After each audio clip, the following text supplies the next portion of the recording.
નમસ્કાર મિત્રો, આજે 2 ઓક્ટોબર તમે બધાએ જાણતા જ હશો કે આપણા દેશના રાષ્ટ્રપિતા એવા મહાત્મા ગાંધીની જન્મ જયંતિનો દિવસ છે મિત્રો. અને તમે બધા એ પણ જાણતા હશો કે ગાંધીજીએ કેવા સંઘર્ષો કર્યા છે, ત્યાર પછી આપણા દેશને આઝાદી મળી છે મિત્રો.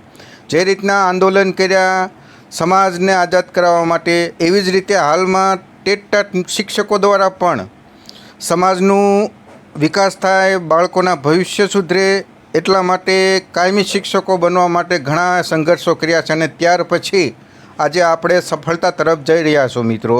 તો આજે ટેટ મિત્રોએ પણ જેવી રીતના મહાત્મા ગાંધીએ દેશને આઝાદ કરાવવા માટે, સમાજના લોકોને આઝાદ કરાવવા માટે આ લડત કરી હતી અને સફળ રહ્યા હતા, એવી જ રીતે આજે ભાવિ શિક્ષકો દ્વારા પણ સમાજના વિકાસ થાય, સમાજનું ભવિષ્ય સુધરે, બાળકોનું ભવિષ્ય સુધરે એટલા માટે તે પણ આંદોલન કરીને આજે સફળતા તરફ જઈ રહ્યા છો મિત્રો.